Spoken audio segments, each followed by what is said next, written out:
بسم اللہ الرحمن الرحیم۔ سورۃ فاتحہ، سورۃ اخلاص اور سورۃ کوثر کی طاقت۔ ان صورتوں کو ایک ساتھ فقیر بھی پڑھے تو بھی وہ اگلے روز کروڑ پتی بن جائے گا انشاءاللہ۔ محترم ناظرین، 3 صورتیں سورۃ فاتحہ، سورۃ اخلاص، سورۃ کوثر، اگر کوئی فقیر بھی ان 3 صورتوں کو ملا کر ایک ساتھ پڑھ لیتا ہے تو وہ بھی لاکھوں نہیں بلکہ کروڑ پتی بن جاتا ہے۔ جو شخص کسی پریشانی کے اندر مبتلا ہے، وہ پیسوں کی پریشانی ہے، دولت کی پریشانی ہے، رزق کی پریشانی ہے، بس یہ 3 صورتیں ملا کے پڑھنے کی دیر ہے، اس کی تمام پریشانیاں انشاءاللہ حل ہو جائیں گی، ہر مشکل ختم ہو جائے گی اور اسے نجات مل جائے گی۔ اگر وہ مقروض ہے، پیسوں کی بڑی اشد ضرورت ہے، فوری طور پر دیر نہ کرے، اس وظیفے کو کرے۔ ایسی جگہوں سے پیسوں کا، دولت کا انتظام ہوگا کہ آپ خود حیران رہ جائیں گے، کیونکہ قرآن مجید کی یہ تینوں صورتیں کمال کی صورتیں ہیں۔ آپ نے شاید اس سے پہلے اس طرح کا عمل یا وظیفہ نہیں کیا ہوگا۔ یہ خاص وظیفہ خاص لوگوں کو ہی پتہ ہے۔ آج کے اس وظیفے کی جانب پڑھتے ہیں اور وظیفہ کرتے ہیں جس سے آپ کی زندگی بدل جائے گی، حالات بدلیں گے، دن پر دن عروج ملتا چلا جائے گا۔ بس ایک ہی دن کے عمل سے ایسی جگہوں سے رزق آئے گا اور اتنا آئے گا اور ایسا آئے گا جیسے آسمان سے بارش برستی ہے، جیسے آندھی اور طوفان آتے ہیں۔ اب آپ کو رزق کے پیچھے، دولت کے پیچھے بھاگنے کی ضرورت نہیں، بلکہ اب دولت خود آپ کی تلاش کر کے آپ کے پیچھے آئے گی۔ اب ذرا سنیے گا کس طرح سے اس عمل کا وظیفہ کرنا ہے اور بڑی توجہ کے ساتھ سمجھنا ہے۔ سب سے پہلے کون سی صورت پڑھنی ہے جو ترتیب لکھی ہوئی ہے؟ سورۃ فاتحہ، سورۃ اخلاص اور سورۃ کوثر۔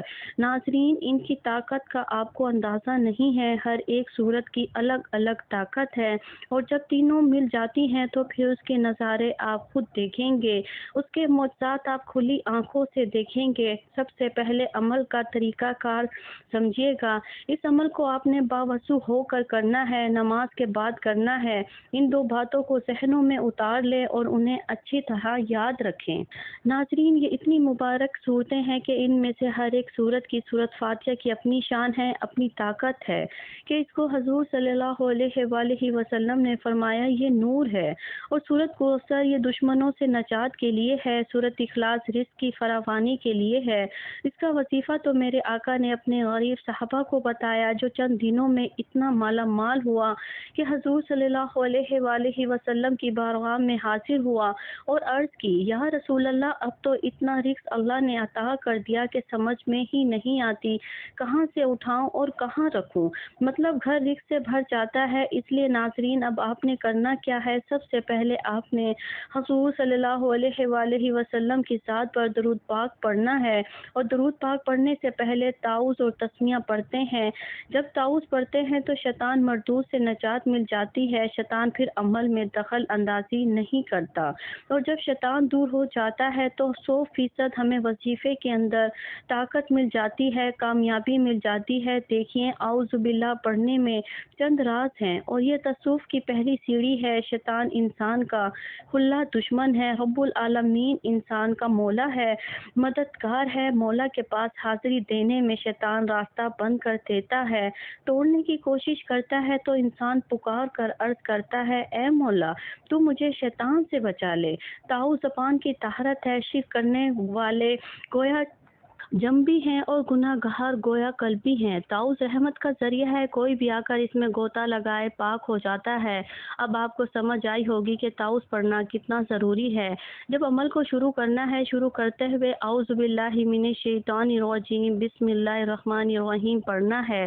یہ پڑھ کر اس کے بعد آپ نے نیت کرنی ہے، کس چیز کی؟ دولت کی، عزت کی، شہرت کی، مالا مال ہونے کی، غیب سے خزانہ حاصل کرنے کی، غیب سے رزق حاصل کرنے کی، اپنے لیے رب کی رحمت حاصل کرنے کی۔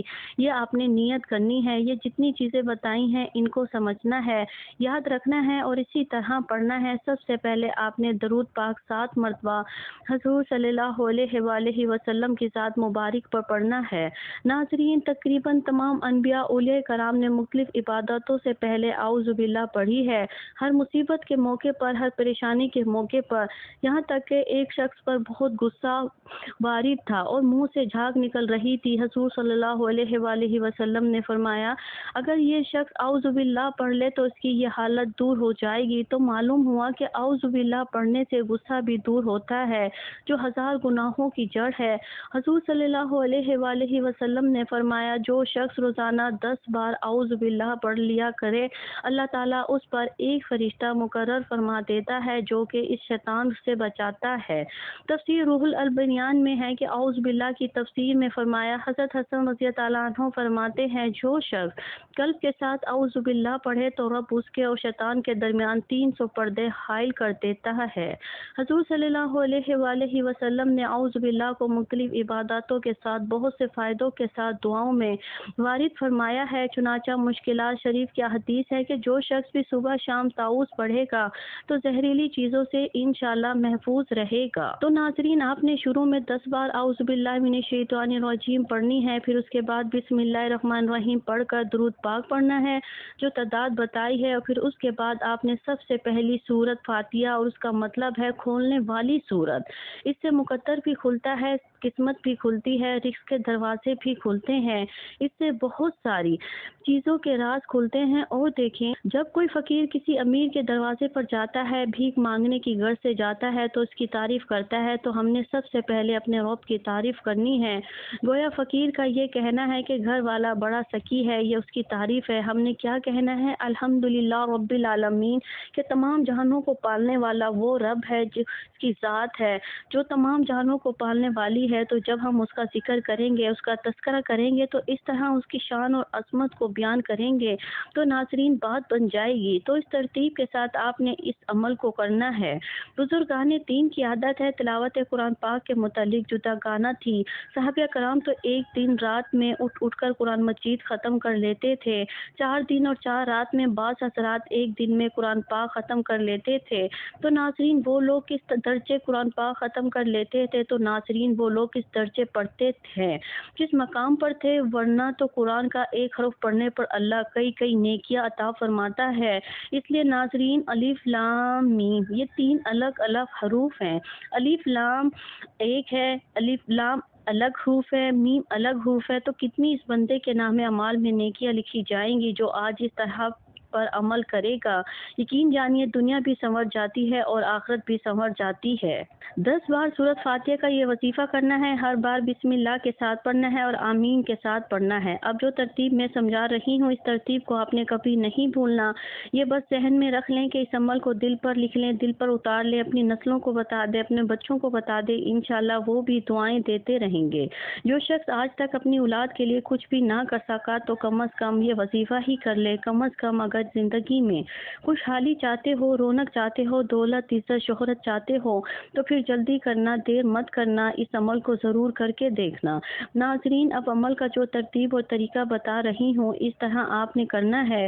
پہلی سورت مبارکہ جو قرآن مجید کی بھی پہلی سورت ہے، اس سورت مبارکہ کو بسم اللہ کے ساتھ پڑھنا دیکھے۔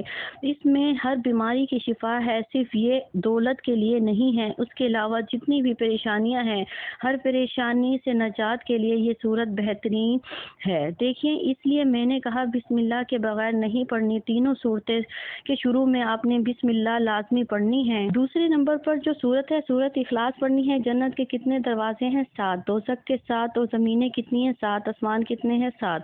حاجی جب حج کے لیے جاتے ہیں، عمرے کے لیے جاتے ہیں، خانہ کعبہ کے طواف کے کتنے چکر لگاتے ہیں؟ 7۔ 7 کنکریاں کتنی مارتے ہیں؟ 7 ہفتے کے اندر دن کتنے ہیں؟ 7۔ تو اس کا 7 کا عدد تمہاری 7 نسلوں کو بدلے گا، تمہاری 7 نسلوں کو بدل کر رکھ دے گا۔ بس اس عمل کو کر کے دیکھے نہ، پھر اس کے بعد محتاجی اور اس طرح کی پریشانیاں ہمیشہ ہمیشہ کے لیے ختم ہو جائیں گی۔ یہ سورت مبارکہ پڑھنے کے بعد دوسرے نمبر پر پڑھنا ہے ناظرین سورت اخلاص، اس کے میں نے کئی فضائل پہلے بھی آپ دوستوں کو سنائے ہیں، کیونکہ یہ سورت ایسی ہے کہ جس کو ایک بار پڑھے تو اللہ 100 شہیدوں جتنا ثواب عطا فرماتا ہے، اور جو بندہ اس کو 3 بار پڑھتا ہے اللہ اسے پورے قرآن مجید پڑھنے کا ثواب عطا فرماتا ہے۔ فرماتا ہے۔ اور پھر اس صورت کے بارے میں آتا ہے جو بندہ اسے پڑھتا ہے، 4 خلفائے راشدین ان کی پیشانیوں کے اوپر اس کی ایک ایک آیات لکھی ہوئی ہے، اللہ تعالیٰ ان کے برابر اس بندے کو ثواب عطا فرماتا ہے۔ تو وہ شخص کتنا خوش نصیب ہے جو اس صورت سے محبت کرتا ہے۔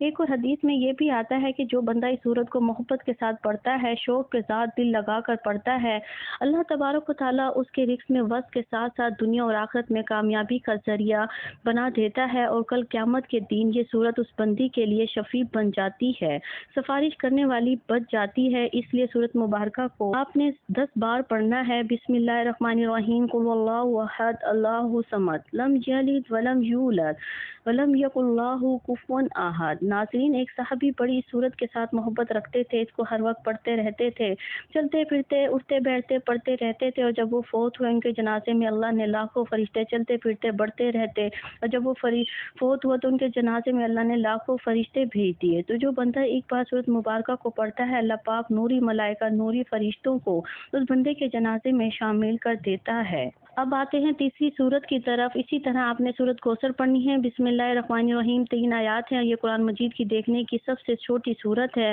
لیکن برکت کے اعتبار سے بہت بڑی ہے، اس لیے اس کی فضیلت بہت زیادہ ہے اور اس کی شان بہت زیادہ ہے۔ تو یہ صورت مبارکہ پڑھنے سے دشمنوں سے نجات ملتی ہے۔ یہ صورت اس وقت میرے آقا پر نازل ہوئی جب میرے آقا کو لوگوں نے سخت پریشان کر رکھا تھا۔ حضور صلی اللہ علیہ وآلہ وسلم انتہائی غم زدہ رہتے تھے، تو اللہ نے حضور کے غم کو، پریشانی کو دور کرنے کے لیے اس صورت کا نزول فرمایا۔ اول اور آخر جو درود پاک میں نے بتایا ہے وہ درود پاک آپ نے لازمی پڑھنا ہے، کیونکہ درود و سلام پڑھنے کا حکم امام حسن رضی تعالیٰ عنہ سے مروی ہے کہ آپ نے فرمایا جب بھی تو حضور صلی اللہ علیہ وسلم کی ذات پر درود پاک پڑھے تو خوش دلی کے ساتھ پڑھا کر، اس لیے کہ حضور صلی اللہ علیہ وسلم درود سنتے تھے، اس لیے محبت کے ساتھ شوق کے ساتھ پڑھا کریں، حضور صلی اللہ علیہ وآلہ وسلم کا تصور کر کے پڑھا کریں۔ دعاؤں کی قبولیت کا یہ راز ہے، دعاؤں کی قبولیت کا یہ ذریعہ ہے۔ اب جب آپ نے اس عمل کو کرنا ہے، اس طرح آپ نے لا الہ الا اللہ محمد رسول اللہ حضرت موسیٰ علیہ السلام کی طرف وحی ہوئی، عرض کیا اے میرے رب، میں دعا کرتا ہوں تو اسے قبول فرما، مجھے کوئی ایسی چیز سکھا دے، کوئی دعا سکھا دے کہ میں تیری بارگاہ میں جب بھی دعا کروں تو میں دعا کو قبول فرما لے۔ موسیٰ علیہ السلام کو اللہ تبارک و تعالیٰ نے فرمایا موسیٰ یہ کلمات کہہ لیا کرو، لا الہ الا اللہ، کہ اللہ کے سوا کوئی عبادت کے لائق نہیں، تو میری حاجت کو پورا کروں گا۔ حضرت موسیٰ علیہ السلام نے عرض کی یا اللہ ان کلمات کو جو بندہ بھی چاہے پڑھ سکتا ہے؟ فرمایا ہاں۔ موسیٰ جو بھی یہ کلمات کہے تو میں اس کی دعا کو قبول فرماتا ہوں، کیونکہ لا الہ الا اللہ ایک مرتبہ کہے اگر 7 آسمان اور 7 زمینوں کو میزان کی ایک پرلے میں رکھ دیا جائے اور دوسرے پرلے میں لا الہ الا اللہ کو رکھ دیا جائے تو دوسرا والا پرلا بھاری ہو جاتا ہے۔ اس قدر اس کی شان ہے، اس قدر اس کی طاقت ہے۔ تو اسی طرح آپ نے سورت کوثر پڑھنا ہے بسم اللہ الرحمن الرحیم کے ساتھ۔ بسم اللہ الرحمن الرحیم کے اندر اللہ کے 3 صفتے موجود ہیں، اللہ، رحمان، رحیم۔ اور ناظرین اس صورت مبارکہ کو بھی آپ نے 10 مرتبہ پڑھنا ہے۔ اب تینوں صورتیں مل گئی، درمیان میں وقفہ نہیں ڈالنا، درمیان میں کسی سے بات نہیں کرنی۔ اسی طرح آپ نے سورت کو پڑھنا ہے اور پھر آخر میں درود پاک پڑھنا ہے، اور پھر آپ نے لا الہ الا اللہ پڑھ کر اللہ کی بارگاہ میں دعا کرنی ہے، اور ہو سکے تو حسب توفیق کوئی بھی چیز صدقہ ضرور کر دیجیے گا، یقین جانے مٹی کو ہاتھ لگائیں گے سونا بن جائے گا۔ نبی کریم صلی اللہ علیہ وآلہ وسلم نے فرمایا جو شخص میری تعظیم کے پیش نظر مجھ پر درود پاک پڑھے گا، اللہ تعالیٰ درود شریف کے اس کلمے سے ایک ایسا فرشتہ پیدا فرماتا ہے جس کے 2 پر ہے، ایک مشرق میں اور دوسرا مغرب میں، اس کے دونوں پاؤں عرش کے نیچے ہیں۔ اللہ تعالیٰ اس فرشتے سے فرماتا ہے کہ تو میرے اس بندے پر رحمت بھیجنے کی دعا کر جس طرح اس نے میرے نبی کریم صلی اللہ علیہ وآلہ وسلم پر درود پڑھا ہے۔ تو وہ فرشتہ اس بندے کے لیے قیامت تک کے لیے رحمت کی دعا کرتا رہتا ہے۔ اور ناظرین جس کے لیے اللہ کے فرشتے رحمت کی دعا کریں اس بندے کی شان اور عظمت کیا ہوگی۔ تو اب یہ عمل لازمی کیجیے گا۔ اللہ پاک سے دعا ہے کہ وہ آپ کی تمام پریشانیوں کو، تمام دکھ تکلیف کو دور فرمائے۔ ہم سب کو نیکی کی بات سننے، سمجھنے اور اس پر عمل کرنے کی توفیق، طاقت و توفیق مرحمت فرمائے۔ میرا سنانا اور آپ کا سننا اپنی پاک بارگاہ الہی میں قبول اور منظور فرمائے، آمین یا رب العالمین۔ ناظرین آخر میں آپ سے گزارش ہے کہ اللہ تعالیٰ کے 99 ناموں میں سے کوئی بھی نام ایک لکھ کر کمنٹس باکس میں ضرور شیئر کیجیے گا۔ اللہ تعالیٰ ہم سب کا حامی اور ناصر ہو۔ السلام علیکم ورحمۃ اللہ وبرکاتہ۔